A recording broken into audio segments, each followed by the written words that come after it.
கவனங்களை 2 தீமோத்தேயின் புத்தகம் அதனுடைய 3வது அதிகாரம் அதனுடைய 15, 16வது வாக்கியங்கள் நம்ம எல்லாருக்கும் ரொம்ப தெரிஞ்சது. நாம் பிரசங்கம் பண்ணுவது 2 தீமோத்தேயின் புத்தகம் 3வது அதிகாரம்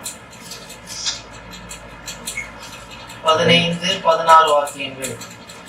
வேத வாக்கியங்கள் எல்லாம் தேவாவியினால் அருளப்பட்டிருக்கிறது. தேவனுடைய மனுஷன் தேறினவனாகவும் எந்த நற்கிரியையும் செய்ய தகுதியுள்ளவனாகவும் இருக்கும்படியாக அவைகள் உபதேசத்துக்கும் கடிந்து கொள்ளுதலுக்கும் சீர்திருத்தலுக்கும் நீதியை படிப்பித்தலுக்கும் பிரயோஜனம் உள்ளவைகளாக இருக்கிறது. இதுல முக்கியமான காரியம் என்ன? வேத வாக்கியங்கள் எல்லாம் தேவ ஆவியினால் அருளப்பட்டிருக்கிறது. இன்றைக்கு நான் கொடுக்கிற செய்தியினுடைய தலைப்பு தேவனுடைய அகத்தூண்டுதல் கொண்ட ஒரே ஒரு புத்தகம் பரிசுத்த வேதாகமம் மட்டுமே. டிவைன் இன்ஸ்பிரேஷன் ஒரே ஒரு புத்தகத்துக்கு மட்டும்தான் இன்றளவும் இன்றைக்கு அளவுக்கும் பூமியிலே லட்சம் கோடிக்கணக்காத எண்ணிலடங்காத புத்தகங்கள் வந்திருக்கின்றன, இன்னும் வரப்போகின்றன. இவைகளில் ஒரே ஒரு புத்தகம் தான் தேவனுடைய அகத்தூண்டுதல் டிவைன் இன்ஸ்பிரேஷன் கொண்டதா இருக்கிறது. அது பரிசுத்த வேதாகமம். அது எப்படி அகத்தூண்டுதல்? இன்ஸ்பிரேஷன் என்றால் என்ன? அதனுடைய அளவுகோல்கள் என்ன? ஏன் பைபிள் மட்டுமே தேவனுடைய தூண்டுதல் பெற்ற புத்தகமா இருக்க முடியும், வேற புத்தகங்கள் இருக்கக்கூடாதா என்று சொல்லி பல காரியங்களை பார்க்கிறோம். இன்றைக்கு பார்க்க போறோம். பொதுவாக நாம் பிரசங்கித்திருப்போம், பிரசங்கங்களை கேட்டிருப்போம். இந்த வசனம் நம்ம எல்லாருக்கும் தெரியும். வேத வாக்கியங்கள் எல்லாம் தேவாவியினால் அருளப்பட்டிருக்கிறது. தேவாவியினால் அருளப்பட்டிருக்கிறது என்று சொன்னால் என்ன என்று சொல்லி கேட்கும் போது அந்த வசனம், அந்த அர்த்தம் அநேக போதகர்களுக்கே தெரியவில்லை. தேவன் ஏதோ கொடுத்தார், ஏதோ வானத்துல தூக்கி போட்டது போல அவர்கள் இதை இறுக்கமாய் பிடித்துக் கொண்டு இது தூசி தடாமல் இது புனித நூல் என்று சொல்லி அதற்கு ஒரு கனத்தை வைத்திருக்கிறார்கள். ஒழிய தேவாவியினால் அருளப்பட்டிருக்கிறது இந்த புத்தகம் அப்படி என்றால் என்ன என்று சொல்லி அநேகருக்கு விளங்கவில்லை. விளங்காதபடினாலேதான் இதனுடைய மேன்மைகளை அநேகர் புரிந்து கொள்ள முடியவில்லை. தேவாவியினால் இந்த புத்தகம் அருளப்பட்டிருக்கிறது, தேவன் அருளினார் என்று சொல்லும் போது அதனுடைய அர்த்தம் என்ன என்று தெரிந்தால் நாம் இன்னும் இதை அதிகமாய் நாம் புரிந்து கொள்ள, கனப்படுத்த, இதிலிருந்து ஆசீர்வாதங்களின் நன்மைகளை பெற்றுக்கொள்ள உதவியா இருக்கும். வேத வாக்கியங்கள் எல்லாம் தேவாவியினால் அருளப்பட்டிருக்கிறது. நமக்கே இதுல இன்ஸ்பயர்ட் பை காட் என்னன்னு சொல்லி நமக்கே சில வேளை தெரியாம இருக்கிறனாலதான் மக்களுக்கு நம்ம அப்போ இது மற்ற புத்தகங்களோட எந்த விதத்துல மேலானது? தேவன் அருளினார் அல்லாவிட்டால் காட் இன்ஸ்பயர்ட் என்றால் அப்படின்னா என்ன? நம்ம போகிற இடங்களில் எல்லாம் நம்ம சொல்றோம் காட் இன்ஸ்பயர்ட் புக், இதுதான் கர்த்தர் கொடுத்த புத்தகம், இது திரும்ப படிக்கணும், இதன்படி வாழணும். அப்படி என்றால் என்ன என்று சொல்லி பார்க்க போகிறோம். முதலாவது டிவைன் இன்ஸ்பிரேஷன், தேவனுடைய அகத்தூண்டுதல் என்னன்னு பார்க்கணும். அதுக்கு பிறகுதான் எந்த வேத வாக்கியங்களில் தேவன் தன்னுடைய அகத்தூண்டுதலை கொடுத்தார். What is divine inspiration? அதை நமக்கு அந்த டெஃபினிஷன் தெரியணும்.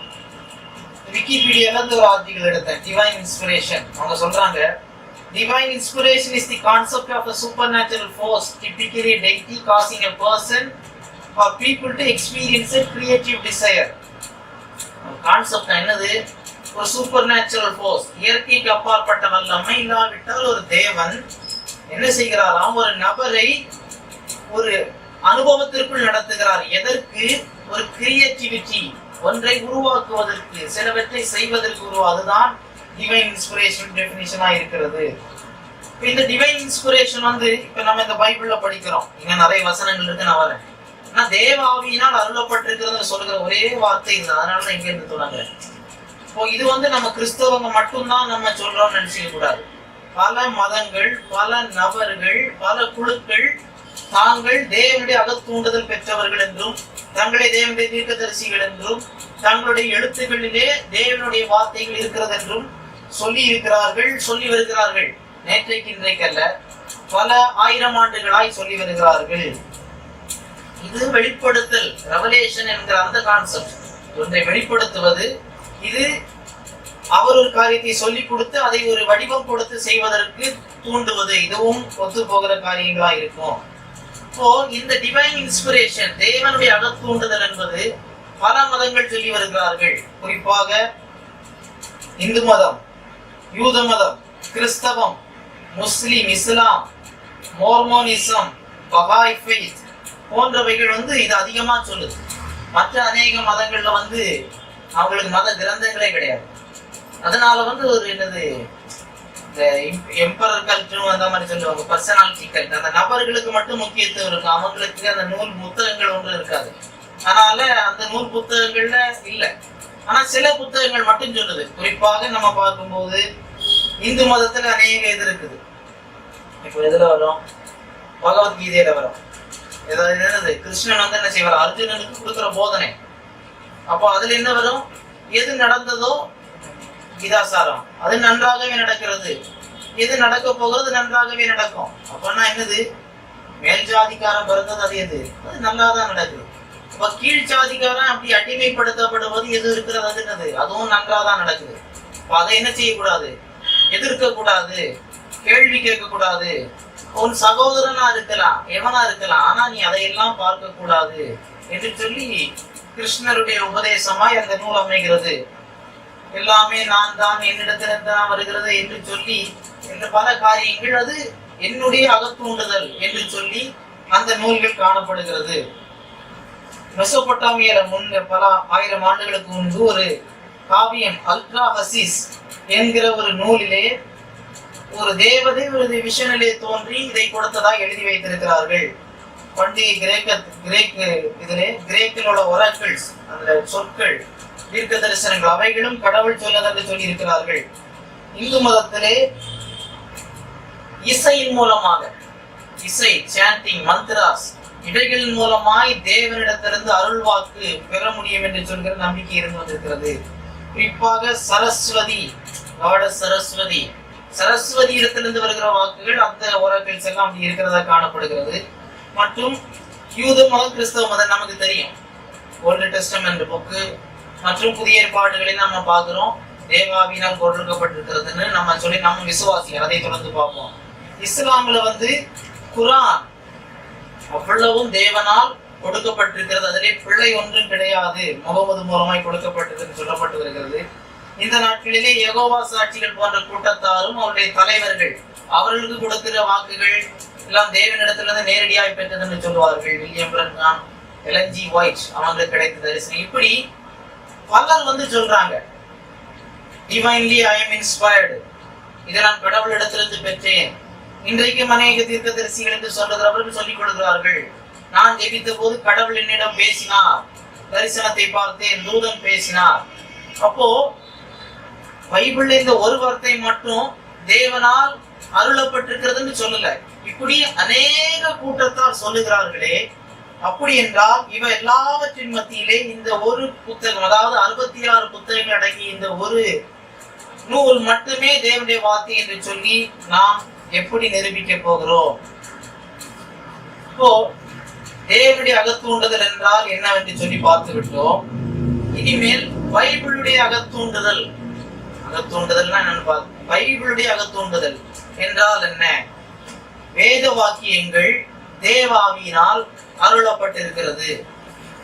அப்போ இந்த இடத்துல வேத வாக்கியங்கள் என்று சொல்லப்படுவது யாது? இன்றைக்குள்ள அநேக நூதன இறையியலாளர்கள், கள்ளப்போ இவர்கள் எல்லாம் சொல்வது வேத வாக்கியங்கள் சொன்னோன்னு என்னவா, எல்லா கிரந்தங்களுமா, எல்லா கிரந்தங்களும் தேவன் கொடுத்திருக்கிறார் என்று சொல்லி அவங்க என்ன எடுக்கிறாங்க, இந்த வசனத்துக்கு வியாக்கியானம் பண்றாங்க. பல மதங்கள் புத்தருக்கும் தேவாவியால் அருளப்பட்டாரா, வேற யாரு, யார் யாரெல்லாம் இந்த கிரந்தங்கள், வேதங்கள், இந்து சமய வேதங்கள் இவைகள் எல்லாம் தேவாவியால் முழுமையாய் கொடுக்கப்பட்டது என்று சொல்லி இங்கே பலர் இதை தவறாக வியாக்கியானம் பண்ணுகிறார்கள். ஆனா பவுல் தீமோத்தேயுக்கு சொல்லுகிற காரியம் என்னது? கிறிஸ்து இயேசுவை பற்றி விசுவாசத்தினாலே உன்னை ரட்சிப்புக்கேற்ற ஞானம் உள்ளவனாகத்தக்க பரிசுத்த வேத எழுத்துக்களை நீ சிறு வயது முதல் அறிந்தவன் என்று உனக்கு தெரியும். அப்போ அவர் இந்த வேத வாக்கியங்கள் எதை சொல்றாரு? பல நூறு வேதங்களை, பூமியில எந்தெந்த வேதங்கள், கிரந்தங்கள், சாஸ்திரங்கள், மத நூல்கள் இருக்கிறது அவைகளை சொல்லாமல் தீமோத்தேயு சிறிய வயதிலிருந்து எதை படித்து வந்தாரோ அவைகள் என்னது? அது சாதாரணமான நூல் அல்ல, அவைகள் தேவாவியினால் அருளப்பட்டது. இது குறிப்பா இதை சொல்லுகிறது. நம்முடைய பழைய ஏற்பாட்டினுடைய 39 நூல்கள், புதிய ஏற்பாடும் பழைய ஏற்பாடும் இணைந்துதான் பைபிள் தேவாவியால் அருளப்பட்ட மொத்த புத்தகம் என்று சொல்லுகிறோம். இந்த இடத்துல ஃபர்ஸ்ட் பிரெஃபரன்ஸா சொல்லுகிறது தேவாவியினால் அருளப்பட்டது என்று சொல்லுகிறது. எதை என்று சொன்னால் பழைய ஏற்பாடு. இன்றைக்கு அநேக குழுக்கள் என்ன செய்கிறாங்க? புதிய ஏற்பாடு மட்டும் தேவனுடைய வார்த்தை, பழைய ஏற்பாடு என்ன செய்யல, தேவனுடைய வார்த்தை அல்ல. சில இடங்களிலே பழைய ஏற்பாட்டிலே கிழித்த சம்பவங்களும் உண்டு, கிழிச்சிருக்கிறாங்க, பழைய ஏற்பாடு கிழிச்சிருக்கிறாங்க. அந்த அன்பின் செய்தி என்ற அந்த நூலை மட்டும்தான் வைத்திருப்பாங்க, பழைய ஏற்பாடு வைத்திருக்க மாட்டார்கள். ஆனால் இங்கே சொல்லப்படுகிற காரியம், தேவாவியினால் நீ வாசிக்கக்கூடிய அந்த நூல்கள் அருளப்பட்டிருக்கிறது. அதை போலவே புதிய ஏற்பாடு புத்தகங்களும் தேவாவியினால் அருளப்பட்டிருக்கிறது. அதற்கு ரெஃபரன்ஸ் உண்டு. 1 கொரிந்தியர் அதனுடைய 3வது அதிகாரம், 1 கொரிந்தியர் 2வது அதிகாரம் அதனுடைய 13வது வசனம். அவைகளை நாங்கள் மனுஷனியானம் போதிக்கிற வார்த்தைகளினாலே பேசாமல் பரிசுத்த ஆவி போதிக்கிற வார்த்தைகளினாலே பேசி ஆவிக்குரியவைகளை ஆவிக்குரியவைகளோட சம்பந்தப்படுத்தி காண்பிக்கிறோம். 2 தீமோத்தேயு 3:15 சொல்லுவது, தீமோத்தேயு சிறு வயதிலிருந்தே வாசித்து வந்த இந்த யூத எழுத்துக்கள், ஆதியாகமம் முதல் மல்கியா வரை உள்ள எழுத்துக்கள் அனைத்தும் தேவாவியினால் கொடுக்கப்பட்டது என்று சொல்லுகிறார். அதோடு இந்த 1 கொரிந்தியர் 2ஆம் அதிகாரத்திலே அவர் சொல்லும் போது என்ன சொல்றாரு? நாங்கள் மனுஷனியானம் போதிக்கிற வார்த்தைகளை போதிக்காமல் தேவனுடைய ஆவியானவர் போதிக்கிற வார்த்தைகளை நாங்கள் பெற்று போதிக்கிறோம் என்று சொல்லுகிறார். 1 கொரிந்தியர் அதே போல 14வது அதிகாரம், 1 கொரிந்தியர் 14வது அதிகாரம் அதனுடைய 37வது வாக்கியங்கள், 37வது வாக்கியம் சொல்லுகிறது, ஒருவன் தன்னை தீர்க்கதரிசி என்றாவது ஆவியை பெற்றவன் என்றாவது எண்ணால் நான் உங்களுக்கு எழுதுகிறவைகளை கர்த்தருடைய கற்பனைகள் என்று ஒத்துக்கொள்ள கடவன். பவுல் சொல்றாரு, உங்கள ஒருத்தன் தீர்க்கதரிசி இன்னும் ஆவியை பெற்றவன்னு சொல்லிக் கொண்டால் அவன் என்ன செய்யணுமா? நான் உங்களுக்கு எழுதுறவைகளை எதை எழுதுறாரு? இந்த கொரிந்தியன் எபிசல்ஸ், இந்த கொரிந்தியருக்கு எழுதின கடிதங்கள் கர்த்தருடைய கற்பனைகள் என்று ஒத்துக்கொள்ளணும். நீ ஆவியை பெற்றவனா இருந்தால் நீ கண்டிப்பாய் ஒத்துக்கொள்வாய். ஆனபடினாலே பவுலுடைய அந்த வார்த்தைகள் ஈக்குவல் செய்கிறார். மட்டுமல்ல, பேதுரு கூட பவுலுடைய எழுத்துக்களை தேவனுடைய ஆவியால் எழுதப்பட்டது என்று சொல்லி சொல்லுகிறார். 2 பேதுருவின் புத்தகம் 3வது அதிகாரம் அதிலே 15-16. 2 தீமோத்தேயு 3:15 போல 2 பேதுரு 3:15-16. மேலும் நம்முடைய கர்த்தர் நீதிய கொடுமையை ரட்சிப்பென்று எண்ணுங்கள். நமக்கு பிரியமான சகோதரனாகிய பவுலும் தனக்கு அருளப்பட்ட ஞானத்தினாலே இப்படியே உங்களுக்கு எழுதியிருக்கிறான். எல்லா நிருபங்களையும் இவைகளை குறித்து பேசி இருக்கிறான். அவன் சொன்னவைகளில் சில காரியங்கள் அறிகிறதுக்கு அதிகதா இருக்கிறது. கல்லாதவர்களும் உறுதியில்லாதவர்களும் மற்ற வேத வாக்கியங்களை புரட்டுகிறது போல தங்களுக்கு கேடுண்டாகத்தக்கதாக இவைகளை புரட்டுகிறார்கள். மற்ற வேத வாக்கியங்கள் சொல்வது யாது? பழைய ஏற்பாட்டு நூல்கள், சுவிசேஷ நூல்கள் என்று சொல்லி இவருடைய கடிதங்கள் எதை சொல்கிறார்? அதை புரட்டுவது போல தங்களுக்கு கேடு உண்டாகத்தக்கதாக. அப்ப எதை புரட்டுறாங்களாம்? கேடு வர்றதுக்கு பவுலுடைய நிருபங்கள் புரட்டுறாங்களாம், கேடு வரத்தக்கதா. ஏனென்றால் அவைகள் கர்த்தருடைய வார்த்தை. சில காரியங்கள் அறிகிறதுக்கு எதிராக இருக்கிறது. அவங்களுக்குள்ள சில கருத்து வேற்றுமைகள் இருந்தாலும் பவுலுக்கு அளிக்கப்பட்ட அந்த கிருபையை பேதுரு உணர்ந்து கொண்ட. ஆனபடினாலே அகத்தூண்டுதல் என்ற அந்த கான்செப்ட் என்றால் என்னன்னு பார்த்தோம்.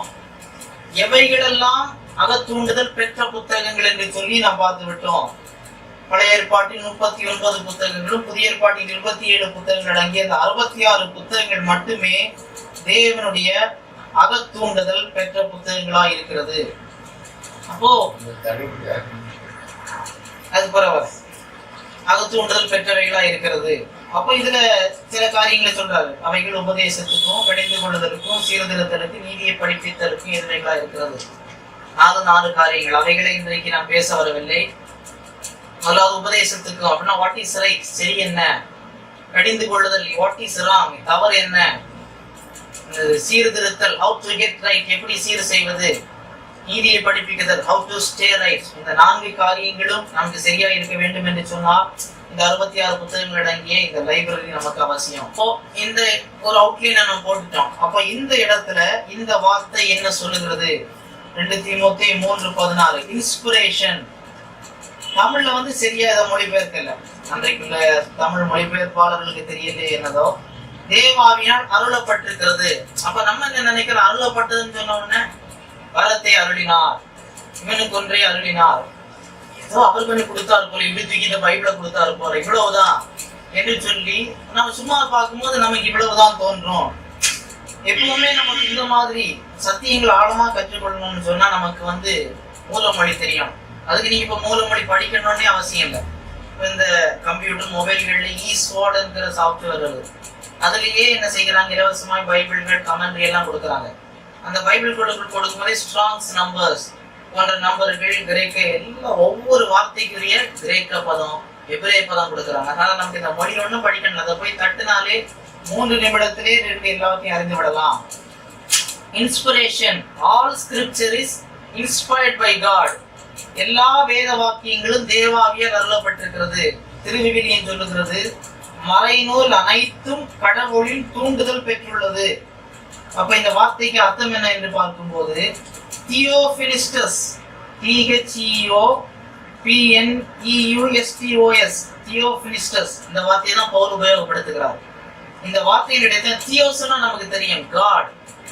தியாலஜி, ஸ்டடி ஆஃப் காட், தேவனை குறித்து படிப்பது தான் தியாலஜி. நியோஸ்டஸ், பிரீத். தியோ என்று சொன்னால் தேவன், நியோஸ்டஸ் என்று சொன்னால் டு ப்ளோ, ஊதுவது, இல்லாவிட்டால் சுவாசிப்பது. அப்ப இந்த ஒரு விளக்கம் தான் நம்ம அனைவரும் கேள்விப்படுகிறோம், காட் பிரீத். இதுதான் இந்த வார்த்தையினுடைய அர்த்தமா இருக்கிறது. அந்த நியோ என்கிற வார்த்தை நியூமா என்கிற வார்த்தையிலிருந்து ரூட்ல இருந்து வந்தது. நியூமா என்று சொல்லும் போது ஸ்பிரிட், நியூமா ஹகியோஸ், பரிசுத்த ஆவி.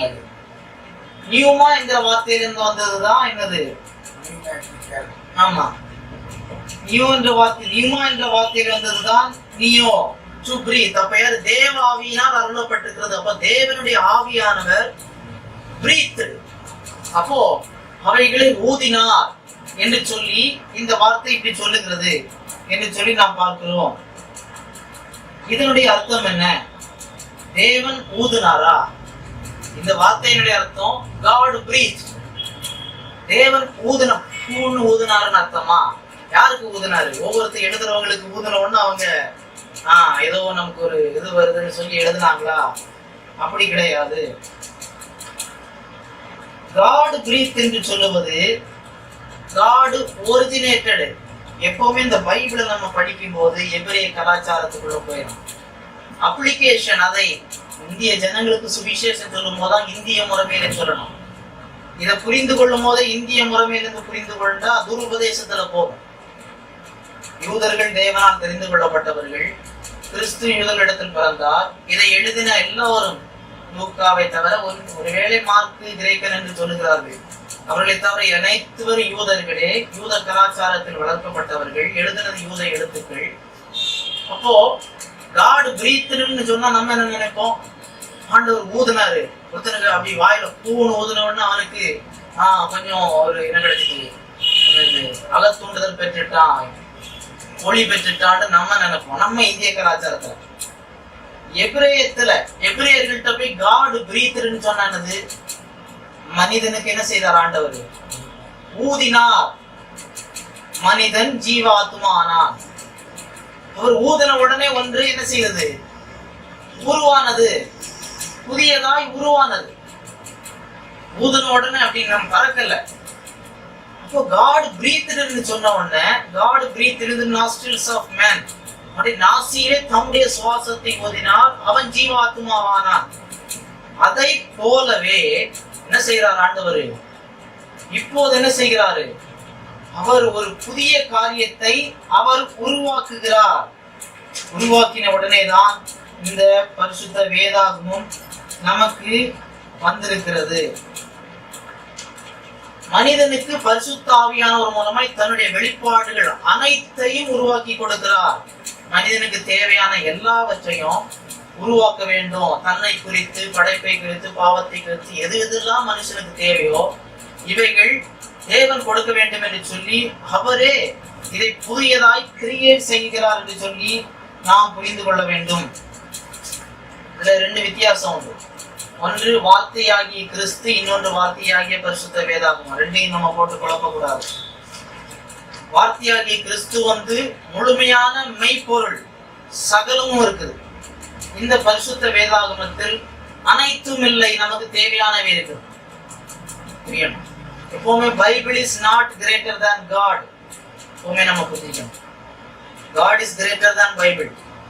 தேவனிடத்திலிருந்து வந்தது பைபிள். எவ்வளவோ காரியம் பைபிள்ல இல்ல, ஆனா வார்த்தையாகிய கிறிஸ்துவிடம் சகலமும் இருக்குது. ஆனா அப்படினால இந்த வித்தியாசத்தை நாம் புரிந்து கொள்ள வேண்டும். நமக்கு எதுவெல்லாம் தேவை, இப்ப இந்த பூமியில இருக்கிறதுக்கு நமக்கு என்ன தேவை, எதை அறிந்து கொள்ளணும், எல்லாமே இருக்கிறது. ஆனால் வார்த்தையாகிய கிறிஸ்து அவரை போல நாம் மறுரூபமாக்கும் போது நாம் சகலவற்றையும், நமக்கு மறைக்கப்பட்டிருக்கிற எல்லாவற்றையும் நாம் அறிந்து கொள்வோம். அப்போ இந்த வார்த்தையுடைய அர்த்தத்தை நம்ம புரிஞ்சிட்டோம். தேவ ஆவியால் அருளப்பட்டது என்று சொன்ன உடனே ஏதோ ஒரு வித்தியாசமான கதையை நினைக்க கூடாது. தேவன் என்ன செய்கிறாரு, எப்படி மனிதனை படைப்பதற்கு ஒரு காரியத்தை செய்து திட்டமிட்டு அவன் அப்படியே உருவாக்கி தன்னை வரைந்து செய்து எல்லாம் செய்து முடிச்சிட்டு ஊதி அதை ஜீவன் கொடுத்தாரோ அதை போல கர்த்தர் திட்டமிட்டு பெரிய பிளான் போட்டு பல நபர்களை எழுப்பி தன்னுடைய சுவாசத்தை கொடுத்து என்ன செய்கிறாரு, உயிர் கொடுக்கிறார். இது இன்றைக்கு கர்த்தருடைய வார்த்தையாய் நமக்கு வந்திருக்கிறது. இதுக்கு ஒரு டெபினிஷன் நம்ம கொடுக்கணும். இது எப்படி எல்லாம் செய்தாலும் பைபிள்ல நமக்கு இல்ல.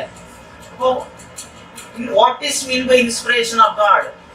தேவாவியானுடைய அகத்தூண்டுதல் என்றால் என்ன? இதுக்கு டெபினிஷன் பைபிள்ல இல்ல, இது நம்ம தான் படிக்கணும். நல்லா படிதான் அந்த பைபிள் சொல்லுது, வேத வசனங்களை ஆராய்ந்து பாருங்கள், கற்று தேர்ந்து வேற பாருங்கள். நம்ம கற்றுக்கொண்டுதான் இதுல இருந்து விளக்கங்களை அறிகிறோம். ராஜாக்களை காரியங்களை மறைப்பது தேவனுக்கு மேன்மை, காரியங்களை ஆராய்வது ராஜாக்களுக்கு மேன்மை. இப்போ டாக்டர் சார்ல்ஸ் ரைலி இதுதான் ரொம்ப famous definition, inspiration of the Bible என்ற definition. God superintending of human others so that using their own individual personalities they composed and recorded without error in the words of original autographs is revelation to man. God superintending work, இயற்கைக்கு அப்பாற்பட்ட தன்னுடைய கிரியை, அதாவது தியோபனிஸ்டஸ், அந்த தன்னுடைய ஜீவனை கொடுக்கிற அந்த வல்லமையின் மூலமா என்ன செய்கிறாரு, சில நபர்களை தெரிந்து கொண்டு அவருடைய ஓன் பர்சனாலிட்டிஸ், அவர்களை இயந்திரமா மாற்றல, அப்படி அந்த மந்திரமாட்டி கை இப்படி இல்ல, அவர்களுடைய தனித்திறப்புகள், அவருடைய பண்பாடு இவைகளை பயன்படுத்தி என்ன செய்கிறார், தான் அவர்கள் மூலமாய் நமக்கு இந்த தேசத்திற்கு உலகத்திற்கு என்ன சொல்ல வேண்டுமோ அதை ஒரு வள்ளி புள்ளி தவறு இல்லாமல் சரியாய் முடித்திருக்கிறார். எதிலே? ஒரிஜினல் ஆட்டோகிராஃப்ஸ். நமக்கு இப்ப இருக்கிறது காப்பீஸ்க்கு மொழிபெயர்ப்பு. பிரதி எடுத்தவங்களுக்கு ஆண்டவர் ஒன்றுதல் கொடுக்கல. பவுல் எழுதினார்னா பவுலுடைய இந்த எழுத்துக்களுக்கு கர்த்தர் என்ன செய்தாரு, God superintending work.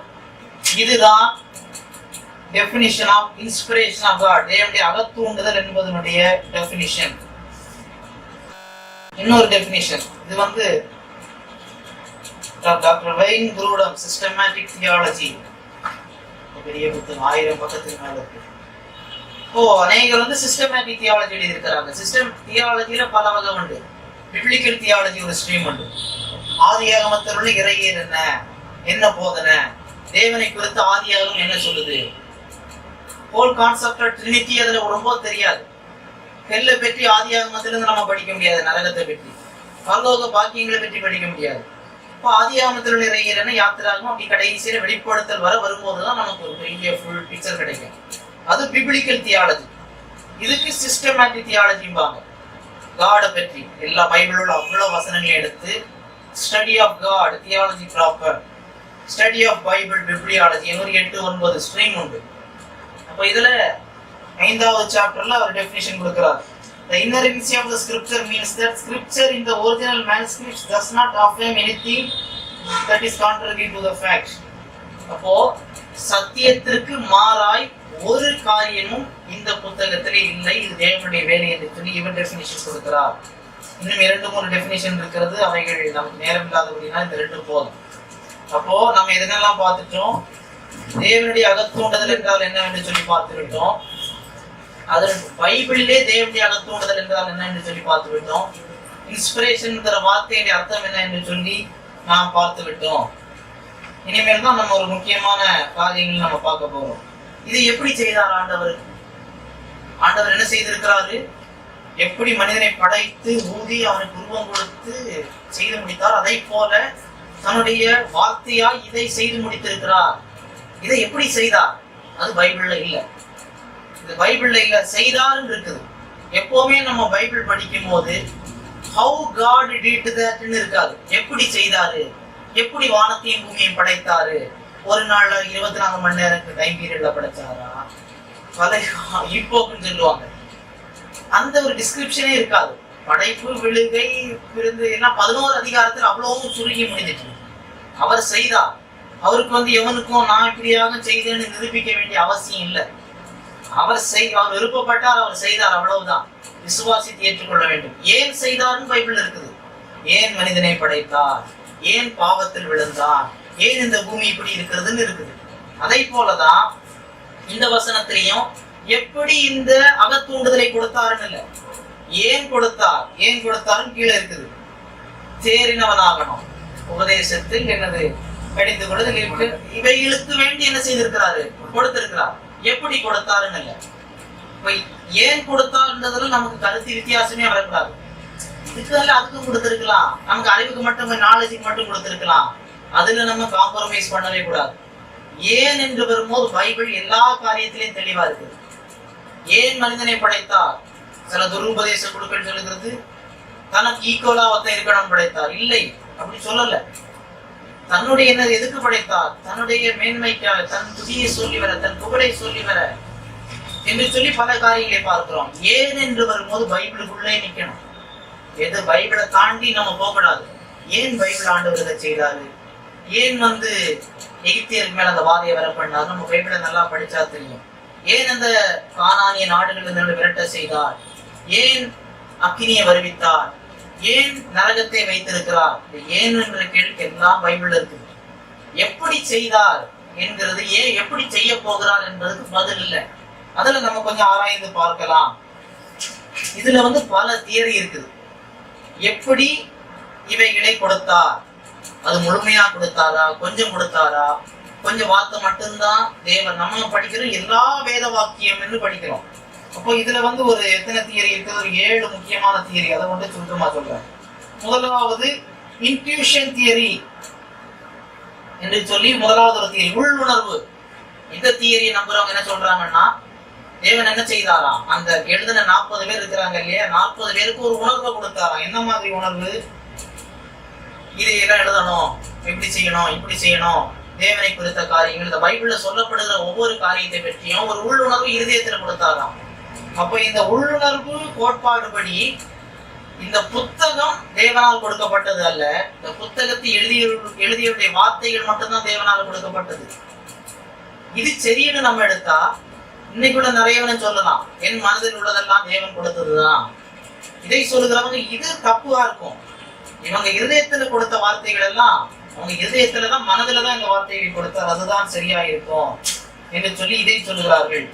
இரண்டாவது பாதி அகத்தூண்டுதல், பார்சியல் இன்ஸ்பிரேஷன். இதை சொல்லுகிறவங்க என்ன சொல்றாங்கன்னா, முக்கியமான காரியங்கள் கர்த்தர் சொல்லுகிறதாவது, கர்த்தர் பேசினதாவது, இயேசு சொன்னதாவது, இப்படி ரொம்ப முக்கியமான காரியம் மட்டும் என்னதான் தேவனுடைய வார்த்தைகளாம்.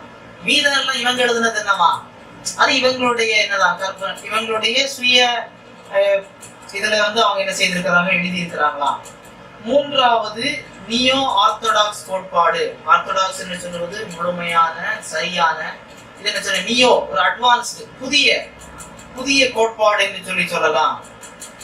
இதை சொல்லுகிறவங்க இந்த நியோ ஆர்த்தடாக்ஸை சொல்லுகிறவர்கள் யாருன்னு சொன்னா, இப்பொழுதுள்ள இறையியலாளர்கள் நிறைய இப்போ இந்த சில வேத கலாசாலைகளை படித்து லிபரல் தியாலஜியை சொல்றாங்க. அவங்க சொல்றது என்னன்னா, பைபிள்ல சரியும் இருக்கு, தப்பும் இருக்கு.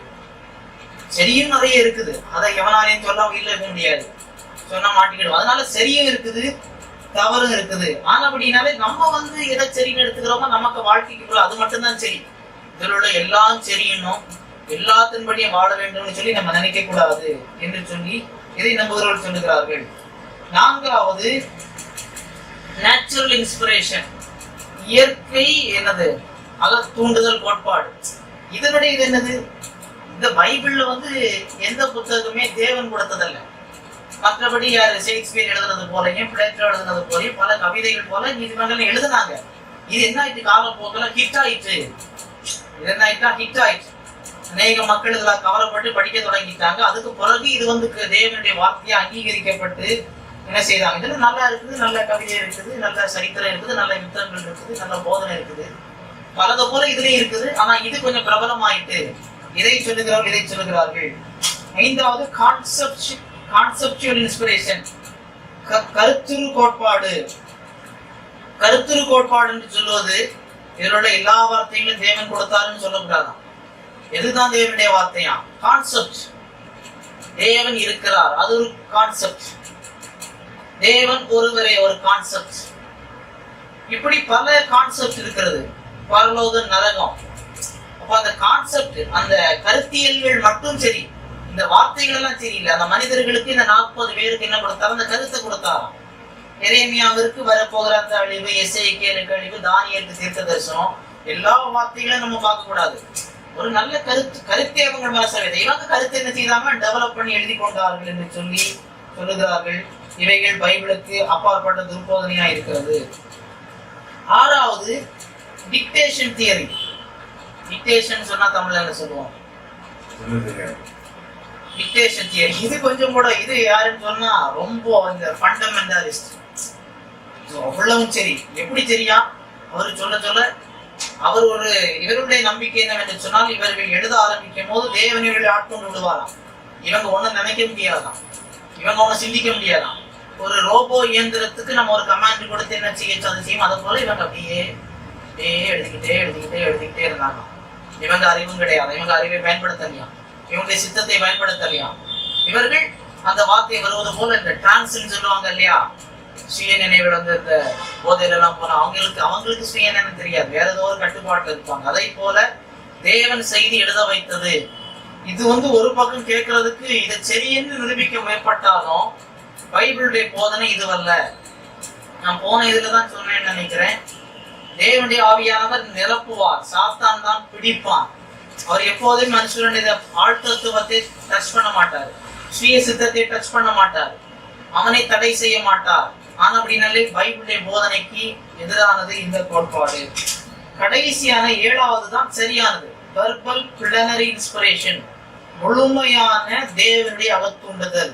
அதாவது ஆதியாகமம் 1:1 முதல் வெளிப்படுத்தின விசேஷம் 22வது அதிகாரம் அதனுடைய 21வது வசனம் வரைக்கும் தேவனுடைய ஆவியானவர் தியோபனிஸ்டஸ், தேவன் பிரீத் செய்தார், புதிய உயிரை கொடுத்தார். 40 பேர் மூலமாய் அவர் பைபிள் என்கிற ஒரு பொருளை, பைபிள் என்கிற ஒரு செய்தியை, ஒரு வெளிச்சத்தை கொண்டு வருவதற்கு செய்தார். இதுதான் இந்த வெர்பல் இன்ஸ்பிரேஷனுடைய டெஃபினிஷனா இருக்கிறது. வெர்பல் பிளனரி இன்ஸ்பிரேஷன்ல வந்து இதில் உள்ள அத்துணை வார்த்தைகளும் எல்லாம் தேவாவியால் கொடுக்கப்பட்டது. ஆனால் கர்த்தர் என்ன செய்யல, அவங்களுடைய கேரக்டர் என்ன செய்யல, அவர் வந்து தடை செய்யல. இப்போ எனக்கிட்ட ஒரு காரியத்தை எழுத தராரு, எனக்கிட்ட செய்தாருன்னு சொன்னா நான் எழுதுறேன், என்னுடைய சுய வார்த்தைகள்ல தான் எழுதுறேன். ஆனா தப்பு வராது. கர்த்தர் செய்கிற காரியம் தப்பாய் போகாது. அதே காரியத்தை நீங்க எழுதுனா அந்த வே ஆஃப் பிரசன்டேஷன் அது வித்தியாசமா இருக்கும். ஆனா அது ஒரு தவறாது. கேரக்டர் அல்ல, உங்களுக்குன்னு ஒரு தனித்துவம் உண்டு, உங்களுக்குன்னு ஒரு சொல் நடை உண்டு, எழுத்து நடை உண்டு. இதை கர்த்தர் மாற்றுங்க. அந்த கர்த்தர் எதை சொல்ல வந்தாரோ அதை சொன்னார், சரியாய் பதிவு செய்யப்பட்டிருக்கிறது. பானபடினாலேதான் இந்த எழுத்துக்கள்ல நம்ம வித்தியாசத்தை பார்க்க முடியும். அநேக மக்கள் எழுதியிருக்கிறாங்க, தாவீது எழுதியிருக்கிறாரு, ஆடு மேய்க்கும் போது எழுதியிருக்கிறார். அப்போ அவருக்கு விண்ணப்பங்கள் எப்படி இருக்கிறது, அதுக்கு இதை கர்த்தரன் மேய்ப்பராய் இருக்கிறார். இவர் ஆடு மேய்க்கிறவரு, அப்ப இவருக்கு பார்வையில் எப்படி தேவனுடைய தூண்டுதல் கர்த்தரை மேய்ப்பராய் பார்க்கிறார். ராஜாவான பிறகு அது மாறுகிறது. சாலமோனுடைய காரியம் வேற, பிரசங்கியுடைய புத்தகம் எல்லாம் மாயை மாயை மாயை என்று பிரசங்கி சொல்லுகிறான் என்று கர்த்தர் சொல்லுகிறார் என்று அல்ல. அந்த புத்தகத்துல அநேக பிரசங்கியின் புத்தகத்துல சொல்ல போனா மனிதனுடைய பார்வையிலே சரியாய் தோன்றுகிறவர்களும் தேவனுடைய பார்வையில் தவறாய் தோன்றுகிறவர்களும் உண்டு. எல்லாம் மாயை என்று பிரசங்கி சொல்லுகிறான், ஆனால் எல்லாம் மாயை என்று கர்த்தர் சொல்லவில்லை. அவர்களுடைய பாயிண்ட் ஆஃப் வியூல சரியானதை கர்த்தர் பதிவு செய்யும்படி வைத்தார், அதை தடை செய்யல. அப்ப நம்ம அதை புரிந்து கொள்ள வேண்டும். அப்போ இது யாரையும் தடை செய்யாமல் ஜனத்திற்கு என்ன சொல்ல வந்தாரோ, இப்போ சாத்தானவன் என்ன சொல்றாங்க, ஏவாளை பார்த்து நீ இதை புசித்தா நீ என்ன செய்வா, தேவர்களை போல மாறிடுவா. இது கர்த்தர் சொல்லல. அப்போ இதை கர்த்தருடைய வார்த்தைன்னு அதை எடுக்கக்கூடாது. கர்த்தர் மோசேக்கு இந்த வார்த்தைகளை பதிவு செய்யும்படி மோசேயை ஏவி எழுதி வைத்திருக்கிறார், அப்படி நம்ம புரிந்து கொள்ளணும். அதுல உள்ள ஒவ்வொரு வார்த்தையும் பைபிள்ல இருக்கிறனால இன்னைக்கு அது சரியாதான் இருக்கணும். தவறான அநேக காரியங்கள் உண்டு. அது யாரு, தவறான நபர்கள் பேசின வார்த்தைகள்.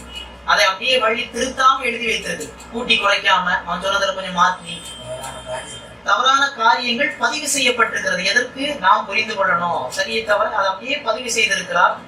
என்ன சொன்னாங்களோ கரெக்டாய் செய்யப்பட்டிருக்கிறது. இதுதான் அப்போ 7 காரியங்களை நம்ம பார்த்தோம். அப்போ நம்ம என்ன பார்த்தோம், எப்படி செய்தாருன்னு பைபிள் சொல்லல. ஆனா இந்த 7 காரியங்களையும் பார்க்கும்போது பைபிளுக்கு ஒத்து போகிறது, பைபிளுடைய போதனைகளுக்கு ஒத்து போகிறது. இந்த வெர்பல் இன்ஸ்பிரேஷன் முழுமையாய் தேவனால் என்ன செய்யப்பட்டது, உந்துதல் கொடுக்கப்பட்டது. இதுதான் பைபிள் அடிப்படையிலே சரியான காரியம். அடுத்த காரியம் என்னவென்று பார்க்கும்போது, இந்த புத்தகத்தை, இந்த 66 புத்தகங்களை கொண்டு வருவதிலே மனிதனுக்கு இருந்த பங்கு என்ன, தேவனுக்கு இருந்த பங்கு என்ன, எப்படி எப்படியெல்லாம் இதை கொண்டு வந்தார் என்று நம்ம பார்த்துட்டோம். இதை செய்வதிலே கர்த்தர் என்ன ரோல் எடுத்தார், மனிதர்கள் என்ன செய்தார்கள். முதலாவது தேவனுடைய பங்கு என்ன என்று சொல்லி பார்க்கும்போது, இவைகள் தேவனிடத்திலிருந்து வந்ததுன்னு பைபிள் சொல்லுகிறது. எக்தியோஸ், எல்லாம் தேவனிடத்திலிருந்து வந்தது, மனிதனிடத்திலிருந்து அல்ல. தேவனுடைய சமூகத்தில் அவர்கள் உட்கார்ந்து தேவனிடத்தில் நேரடியாய் அவர்கள் கேட்டு எழுதின காரியங்கள். இப்ப சிலருக்கு எப்படி வரும்னு சொன்னா, தரிசனம் வரும். தரிசனத்தில் ஒரு காரியத்தை பார்ப்பாங்க, அதை பதிவு செய்வார்கள். சிலருக்கு என்ன வரும், தேவனுடைய சத்தத்தை கேட்பார்கள். கர்த்தர் சாமுவேலை கூப்பிட்டார், பேசினார். இப்போ சிலர் தரிசனத்தின் மூலமா இருக்கிறாங்க, சிலருக்கு சம்பவங்களின் மூலமாய், சிலருக்கு வாழ்க்கை காரியங்களின் மூலமாய், இப்படி பல வழிகளிலே கர்த்தர் பேசி இருக்கிறார். ஒரு நபருக்கு கழுதையை கொண்டு பேசினார் என்று பார்க்கிறோம், அதுவும் பைபிளிலே இருக்கிறது. தேவனுக்கு பிரச்சனை இல்லை, அவனுக்கு ஆத்மாவிட்ட பேசினாலும் கரெக்டா வரும், ஆவியில பேசினாலும் வரும், மிருகத்துக்கு வாயில பேசினாலும் வரும். செய்ய வேண்டியதெல்லாம் கர்த்தர் சரியாய் பதிவு செய்திருக்கிறார். இதை பைபிளே சொல்லுகிறது. யோவான் 10வது அதிகாரம் அதனுடைய 35வது வசனம். யோவான் 10வது அதிகாரம் அதனுடைய 35வது வசனத்தை நான் பார்க்கும்போது, தேவ வசனத்தை பெற்றுக் கொண்டவர்களே தேவர்கள் என்று அவர் சொல்லி இருக்க, வேத வாக்கியமும் தவறாததா இருக்க, வேத வாக்கியம் தவறாததா இருக்கிறது. ஏனென்றால் இவைகள் தேவனிடத்திலிருந்து வந்தது. தேவனுடைய சாட்சி என்று சொல்லுகிறது 1 கொரிந்தியர் 2:1 சொல்லுகிறது. 1 கொரிந்தியர் 2:7 தேவனுடைய ஞானம் என்று சொல்லுகிறது. 1 கொரிந்தியர் 2:10 தேவனுடைய ஆவியினால் கொடுக்கப்பட்டது என்று சொல்லுகிறது. மட்டுமல்ல, மத்தேயு 5வது அதிகாரத்தில் இயேசு கிறிஸ்து அந்த மலை பிரசங்கத்தை அழகாய் சொல்லுவார். வானமும் பூமியும் ஒளிந்து போனாலும் நியாய பிரமாணத்தில் உள்ளதெல்லாம் நிறைவேறது, சிறுவார்த்தை உறுப்பாகிலும் எழுத்தின் உறுப்பாகிலும் ஒளிந்து போகாது என்று சொல்லுகிறேன். ஒரு சிறு எழுத்து, இப்ப எபிரேயத்துல சிறு எழுத்துன்னு சொல்லுவது யோது, இப்படி இருக்கும், சின்னதா இப்படி இருக்கும் யோது, சின்ன எழுத்து. அந்த எழுத்து கூட மாறாதுன்னு சொல்றாரு ஆண்டவர். எழுத்தின் உறுப்பு ஒரு சின்ன ஒரு புள்ளி, அந்த புள்ளி கீழே தான் நமக்கு சரியா தெரியாது. ஆனா அந்த புள்ளி அளவு நிறைவேறும் என்று சொல்லி இயேசு சொல்லி இருக்கிறார். ஏனென்றால் அவர் பொய்யர் அல்ல, தெய்வம் பொய் சொல்ல மாட்டார். அப்போ தேவனுடைய வார்த்தையிலே இவைகள் எல்லாம் கொடுத்திருக்கிறார். அவர் பொய் சொல்ல முடியாது, கண்டிப்பா நிறைவேறும். வானமும் பூமியும் ஒளிஞ்சு போனாலும் ஒளிஞ்சு போகுமே தவிர இது நிறைவேறாமல் போகாது. ஏனென்றால் இதை கொடுத்தவர் தேவன், அவர் பொய் சொல்ல மாட்டார், அவர் சொன்னால் செய்வார். ஆனபடினாலே தேவனால் கொடுக்கப்பட்ட ஒரு காரியமாயிருக்கிறது. இன்னும் அநேக வசனங்கள் உண்டு, ஆதியாகமம் முதல் வெளிப்படுத்தல் வரைக்கும் நிறைய இருக்குது. மீதமுள்ளது நீங்களே படித்துக் கொள்ளுங்கள். இது தேவனுடையது. எப்படி கொடுத்தாலும் பார்த்தோம், அவர் தான் இதனுடைய ஆக்கியன் என்று பார்த்தோம். இப்போ மனிதனுடைய பங்கை எப்படி மனிதர்களை பயன்படுத்தினார் என்று பார்க்கும்போது, மனிதர்களே தேவன் பயன்படுத்தினார். இந்த ஸ்கிரிப்சர்ஸை தேவன் எப்போ மனிதர்கள் மூலமாய் தான் மனிதனுக்கு தேவன் செய்தியை சொல்லி இருக்கிறார். தூதர்கள் மூலமாய் அவர் அறிவித்திருக்கலாம், ஆனால் அவர் செய்யவில்லை. ஆனால் நாம் பார்க்கும்போது உபத்திரவ காலத்திலே ஒரு 3 தூதர்கள் தூதர்கள் மூலமாய் ஊழியங்களை செய்தியை ராஜ்யத்தின் சுவிசேஷத்தை அறிவிப்பார். ராஜ்யத்தின் சுவிசேஷம் சொல்லப்படும். வானத்தையும் உண்டாக்கினரை தொழுது கொள்ளும் என்ற செய்தி சொல்லப்படும் என்று பார்க்கிறோம். 2 பேதுரு 1:21 பேதுரு சொல்லுகிறார், அவர்கள் தேவனுக்காய் பேசினார்கள். men spoke for God. மனிதர்கள் தேவனுக்காய் பேசினார்கள். தேவன் தன்னுடைய வார்த்தைகளை எப்படி செய்கிறார்? மனிதர்களை கொண்டு பயன்படுத்த செய்கிறார். அதே போல இயேசு அநேக இடத்திலே சொல்லுவார், மோசே உங்களுக்கு என்ன சொல்லி இருக்கிறார்? மோசே சொன்னது என்ன? மோசே சொன்னது என்ன? மோசேயுடைய நியாயப்பிரமாணங்களிலும் தீர்க்கதரிசி நாமங்களை என்னை குறித்து சொல்லி இருக்கிறது என்ன? மோசேயை தேவன் பயன்படுத்தினார் என்று சொல்லி இயேசுவே சொல்லுகிறார். மத்தேயு 22:24, அப்போஸ்தலர் 3:22, ரோமர் 10:15-9. மட்டுமல்ல, இயேசு சொல்லுகிறார் அப்போஸ்தலர் 3:22, ரோமர் 10:5 மற்றும் 19 வாக்கியங்கள். மற்றும் தாவீது சொல்லி இருக்கிறான். இயேசு பல இடத்துல கேட்பார், தாவீது தேவாவியினாலே மேசியாவை ஆண்டவரை என்று சொல்லி இருக்க, தாவீதுக்கு பிள்ளையாய் மனுஷன் மேசியா வருவது எப்படி? இப்போ தாவீது சொன்னதை கர்த்தருடைய வார்த்தை என்று இயேசு சொல்லுகிறார் என்று சொல்லி பார்க்கும்போது அவைகள் தாவீதை கர்த்தர் பயன்படுத்தினார் என்று சொல்லி பார்க்கிறோம். யோவான் 1:23, 12:39, ரோமர் 1:9-27-29 மற்றும் 10-20 வாக்கியங்களை பார்க்கும்போது ஏசாயா தீர்க்கதரிசி சொன்ன வாக்கியங்கள் எல்லாம் இருக்குது. தீர்க்கதரிசியின் மூலமாய் உரைக்கப்பட்டது நிறைவேறும்படி எப்படி நடந்தது? தீர்க்கதரிசியின் மூலமாய் சொல்லப்பட்டது நிறைவேறும்படி நடந்தது. அப்போ தீர்க்கதரிசிகளை என்ன செய்திருக்கிறாரு? தன்னுடைய வார்த்தைகளை சொல்ல உபயோகப்படுத்தி இருக்கிறார். இவைகள் எதற்கென்று பார்க்கும்போது பல காரியங்களை கர்த்தர் அலோவ் பண்ணார். அப்படியே அவங்க பிரம்ம பிடித்தவங்க போல அவங்க எழுதல. லூக்கா 1:3 பார்க்கும்போது அவர் கருத்தாய் விசாரிக்க கர்த்தர் அலோவ் பண்ணார். கருத்தாய் காரியங்களை, இந்த காலங்களை, நடந்த சம்பவங்களை வரலாற்று ரீதியை பதிவு பண்ணுவதற்கு கர்த்தர் செய்தார் மற்றும் எழுதுவதற்கு செய்தார்.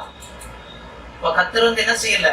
இப்ப சிலரை பார்க்கும்போது ஏசாயா எலியா தீர்க்கதரிசி தீர்க்கதரிசனம் சொன்னாரு, எலிசா சொன்னாரு. அவர்கள் சொன்ன வார்த்தைகள் கர்த்தருடைய நாமத்தினால் சொன்னது, கர்த்தர் சொன்னதே.